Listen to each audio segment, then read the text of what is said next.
Sinema tarihinin en büyük keşkesine hoş geldiniz. Elinizde dünyanın en tanınan iki süper kahramanı var, Batman ve Superman. Elinizde bu karakterleri oynamak için doğmuş, tarihin gördüğü en uyumlu aktörlerden biri var, Henry Cavill.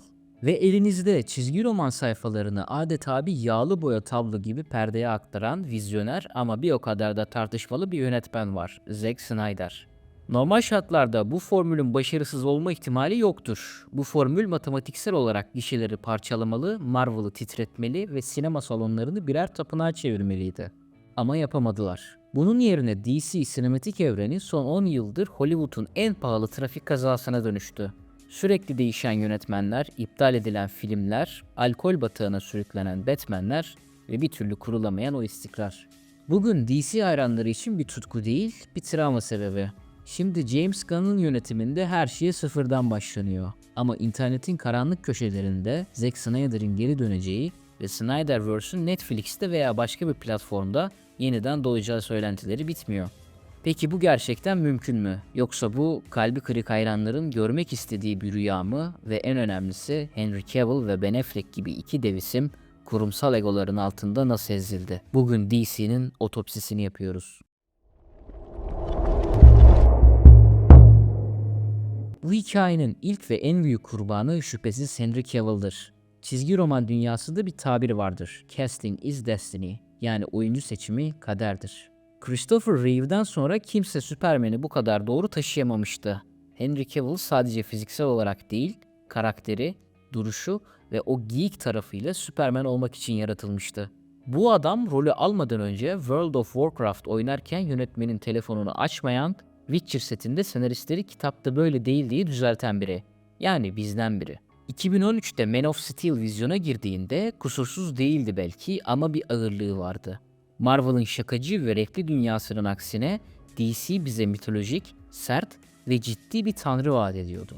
Cavill o mavi kostümü giydiğinde uçabileceğine inandık. Ancak Warner Bros yönetimi elindeki bu elması nasıl işleyeceğini asla bilemedi. Marvel'ın başarısını gördükçe paniklediler. Biz de onlar gibi olmalıyız diyerek Zack Snyder'ın kurduğu o karanlık ve epik tonu zorla renklendirmeye ve komikleştirmeye çalıştılar. Sonuç ne oldu? Kimlik bunalımı yaşayan, ne karanlık ne de eğlenceli olabilen ucube filmler. Henry Cavill yıllarca geri dönecek miyim belirsizliğiyle bekletildi. Bir aktörün kariyerinin zirvesindeki 5-6 yılı stüdyonun kararsızlığı yüzünden heba edildi. Ve sonra o utanç verici Justice League süreci yaşandı. Görevimiz tehlike çekimleri yüzünden kesemediği bıyığı CGI ile silinmiş, suratı yamulmuş bir Superman. Bu durum stüdyonun karakterine ve oyuncusuna ne kadar az saygı duyduğunun en net kanıtıydı. Ancak trajedinin diğer ayağı en az Cavill kadar, hatta belki ondan daha da ağırdı. Ben Affleck. Durumu bir hatırlayalım. Christopher Nolan'ın The Dark Knight üçlemesi yeni bitmişti. Christian Bale sinema tarihinin en iyi süper kahraman performanslarından birini sergilemiş ve çıtayı stratosfere çıkarmıştı. Ondan sonra o pelerini giymek cesaret değil, düpedüz intihardı. Warner Bros. Ben Affleck ismini açıkladığında internet yıkıldı ama sevinçten değil, öfkeden. İnsanlar Daredevil filmindeki o adam mı Batman olacak diye dalga geçtiler. İmza kampanyaları düzenlendi, sosyal medyada linç edildi. Kimse ona şans vermiyordu. Fakat Batman v Superman vizyona girdiğinde o eleştiren herkes sustu.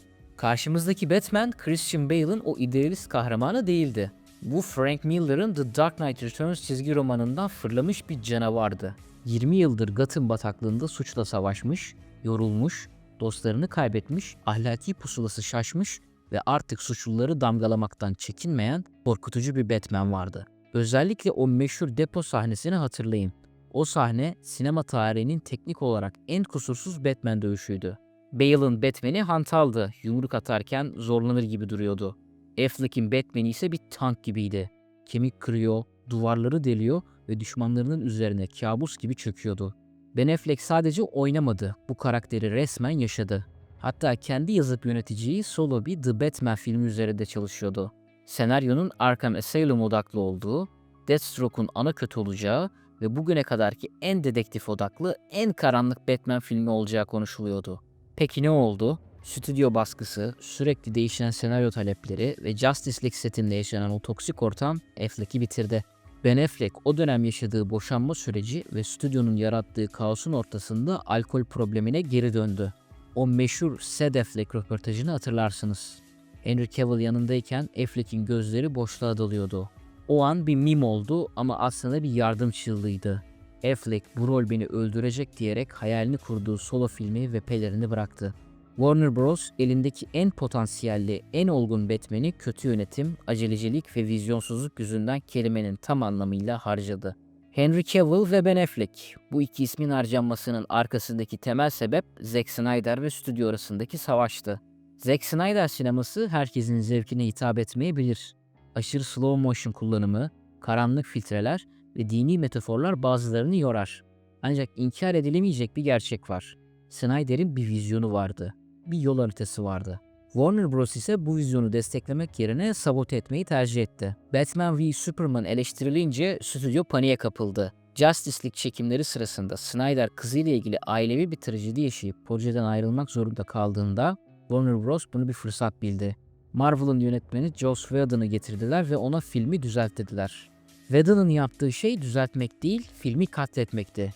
2 saatlik süre sınırı koydular, espriler eklettiler, Batman'i şaklabana çevirdiler. O günden sonra Snyder Cut hareketi doğdu. Hayranlar yıllarca stüdyoya baskı yaptı. Times Meydanı'nda reklamlar verildi, uçaklarla stüdyonun üzerinde pankartlar uçuruldu. Ve tarihte eşi benzeri görülmemiş bir şey oldu. Stüdyo geri adım attı ve Snyder'in orijinal kurgusunu yayınladı. Bu zafer hayranlara şu tehlikeli mesajı verdi. Eğer yeterince bağırırsak stüdyoyu dize getirebiliriz. İşte bugün Zack Snyder geri dönecek söylentilerinin Netflix Snyderverse'ü satın alsın kampanyalarının arkasındaki güç bu.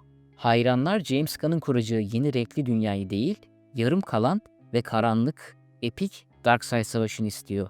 Ben Affleck'in Batman'ini, Henry Cavill'ın siyah kostümlü Superman'ini istiyor. Ama Hollywood duygularla değil, dolarla yönetilir. Ve doların olduğu yerde vefa yoktur. DC tarihindeki en büyük yönetimsel rezalet ve hayranlarla dalga geçilen o an 2022 yılının sonunda yaşandı.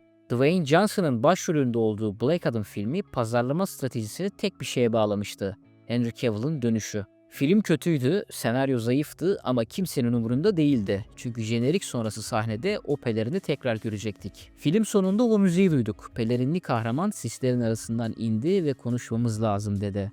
Henry Cavill sosyal medya hesabından duygusal bir video yayınladı. Umut geri döndü. Superman olarak resmen geri dönüyorum. Sabrınız için teşekkürler. Milyonlarca hayran sevinçten çıldırdı. Yıllar süren bekleyiş bitmişti. Cavill The Witcher dizisinden ayrıldığını açıkladı, takvimini boşalttı. Sadece 6 hafta sonra ise her şey bitti. Warner Bros. Yönetimi değişti. James Gunn dümene geçti ve ilk icraatı ne oldu biliyor musunuz? Henry Cavill'ı ofisine çağırıp kovmak. Düşünün, aktöre döndün diyorsunuz, dünyaya duyuruyorsunuz, adam diğer projelerini yakıyor ve bir ay sonra pardon, vazgeçtik, daha genç birini arıyoruz diyorsunuz. Bu sadece bir işten çıkarma değil. Bu bir aktörün itibarını ve hayranların güvenini kurumsal bir kıyma makinesine çekmektir. James Gunn haklı olabilir. Yeni bir başlangıç için genç bir Superman gerekiyor olabilir. Ama bu sürecin yönetiliş şekli DC markasının üzerindeki o amatör lekesini asla silinemeyecek şekilde kazıdı. Şimdi vizyonda James Gunn'ın Superman filmi var. James Gunn başarılı bir yönetmen. Galaksinin Koruyucuları ve The Suicide Squad ile rüştünü ispatladı. Ancak onun tarzı renkli, mizahi ve biraz da absürt. Yani Zack Snyder'ın ve DC hayranlarının alıştığı o ağır havanın tam zıttı. DC hayran kitlesi şu an ortadan ikiye bölünmüş durumda. Bir taraf yeter ki iyi film izleyelim, geçmiş geçmişte kalsın, evren sıfırlansın diyor. Diğer taraf yani Snyder kült olarak adlandırılan kitle ise Gunn'ın filmini boykot etmeye ve başarısız olması için dua etmeye yeminli.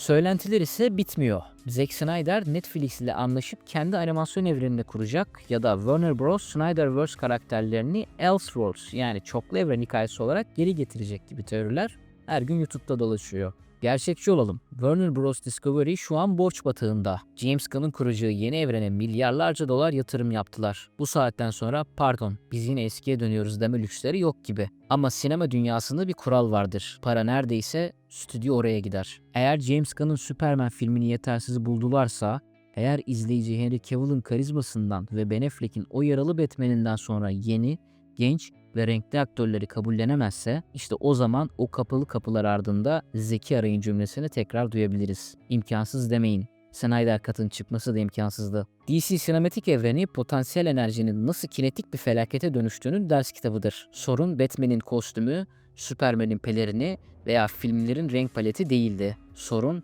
Marvel'ın 10 yılda ördüğü duvarı 2 yılda örmeye çalışan stüdyo açgözlülüğüydü. Sorun, yönetmenlerin vizyonuna saygı duymayan, filmleri Excel tablolarına ve odak grubu testlerine göre düzenleyen takım elbiseli yöneticilerdi. Henry Cavill ve Ben Affleck bu açgözlülüğün sembolü olarak tarihe geçti. Biri olması gereken Superman, diğeri hakkı yenmiş Batman olarak hafızalarımıza kazındı. Şimdi gözler 2026'da. DC ya küllerinden doğacak ve James Gunn ile yeni bir çağ başlatacak ya da bu son zar atışı da tutmazsa Warner Bros. Markayı tamamen rafa kaldırıp belki de 10 yıl sonra tekrar denemek zorunda kalacak. James Gunn'ın renkli ve yeni dünyasına bir şans verilmeli mi? Yoksa DC'nin kurtuluşu hala o karanlık, Epic Snyderverse estetiğinde mi yatıyor? Ben Affleck'in Solo Batman filmini izlemeyi ne kadar isterdiniz? Yorumlarda bu savaşı başlatalım. Abone olmayı ve videoyu beğenmeyi unutmayın. Çünkü görünen o ki bu evrende kaos hiç bitmeyecek. Görüşmek üzere.